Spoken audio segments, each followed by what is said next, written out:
Hey guys, Jerry here with Cole Banker and therealestateprofessional.com, and today we're here with Glenys Moss to ask a few questions about home staging. So Glenys, please tell us a little about what is home staging. Well, Jerry, home staging is getting your home ready for the market. It's a way to maximize the assets that you have in your house, any architectural detail. And it's also it's a method that you use to minimize any features that might not be that attractive. Say you had a beautiful big living room. And I walk in and the first thing I see is a 50-inch screen TV. That's the focal point.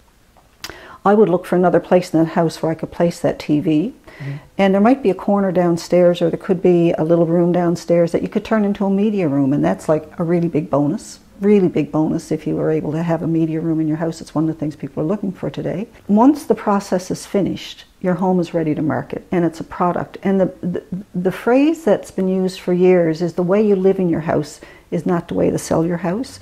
And people really have to understand that. Is when you're ready to sell your house, you have a product that needs to go to market, and it needs to go to market to suit the buyers, not to suit the people who live in the house. So Glenys, if a seller hires an interior decorator to decorate their home, do they still need a home stager? Jerry, that's an excellent question, but they do need a home stager, because an interior decorator's job is to make a home suitable for her client. So they take into account how that client lives, how the family lives. They make that home work for that client. Now, as a home stager, it's my job to know what demographic might be interested in that home. Then I have to work with the homeowner to make that home appeal to who we think the buyers are. And we do that by taking out the personality that the interior decorator put into it. We don't take out the warmth. We don't take out what would make the house inviting. We make it do as much as we can to make it appeal to as many buyers as possible. If a home stager does their job right, it could appeal to a lot of buyers, and they could end up in a position where they have multiple offers. So Glenys, I have clients that come to me and they're looking for home stagers. Where would they find some? Well, you know, it's not too difficult. There's lots of home stagers around these days, but I'd say the first place to try would be with your family, your friends, see if anybody's used a home stager, or if they've had a friend that's used a home stager, and if they were happy with them. And then there's always Google, and you just go to Google and type in St. John's home staging or home stagers in St. John's, and you will find some people. You'll probably get their websites, which is great because you can check out. They may have their services listed. They may have their fees listed. Could be some testimonials, and they should for sure have a portfolio before and after pictures. And once you've found some home stagers, I would recommend that you interview two at least, and I'd interview them at your home if possible, or at their place of business. So if you're sitting down with your home stager in the interview process, what are some personal qualities that you should be looking for? The good thing about interviewing them in person is that you can also pay some attention to their personal qualities. You know, can they communicate clearly? Are they organized? Do they have a professional appearance? Those types of things matter, and it helps evaluate whether you have the right home stager or whether you don't. So Glenys, we found the home stager, so at that point, what can my clients expect the home stager to actually do? For the most part, the initial consultation is the same with all home stagers. They come into your home, and they'll walk around each room in your home, the exterior of your home. They'll take some pictures. Most home stagers prefer to do that by themselves, not with their client.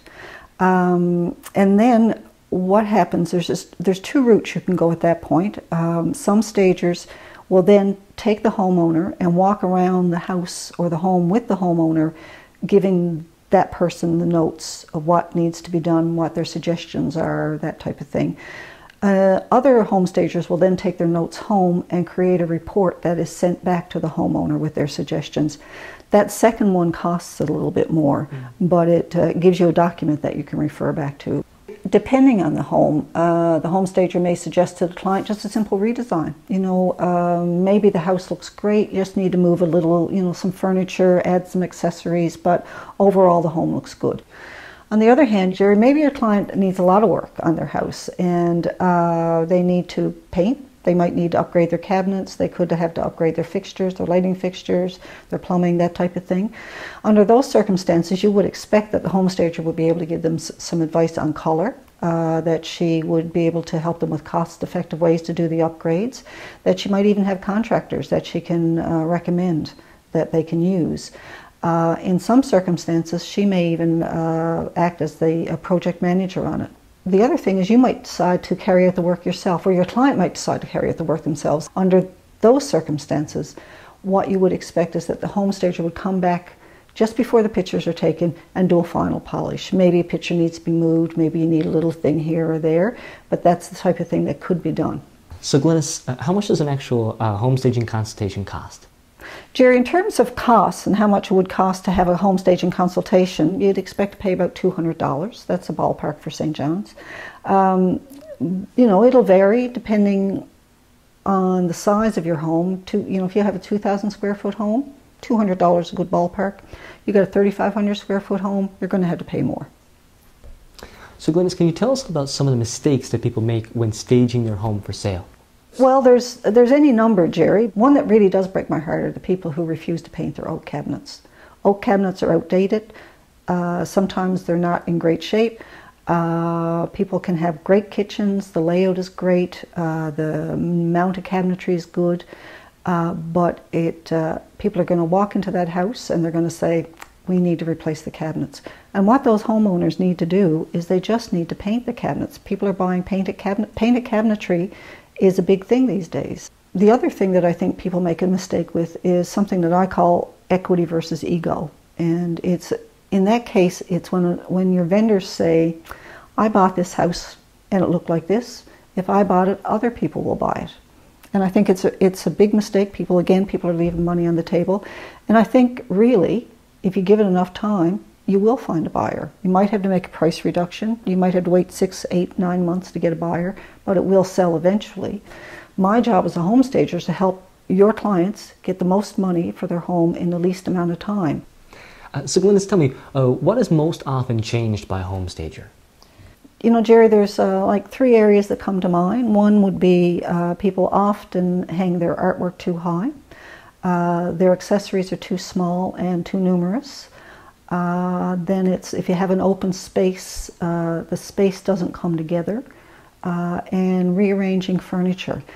It's important that you create impact when you come into a room. So the artwork needs to be hung at eye level and bigger is better. If you have a lot of small accessories, it just looks crowded and cluttered. And the last area where we most frequently work with the homeowner is rearranging furniture. That can be done to improve traffic flow. It can be done like if people have a large room and all their furniture is on a wall, which is what a lot of Newfoundlanders do. You pull the furniture off the walls and you create warm, comfortable seating areas.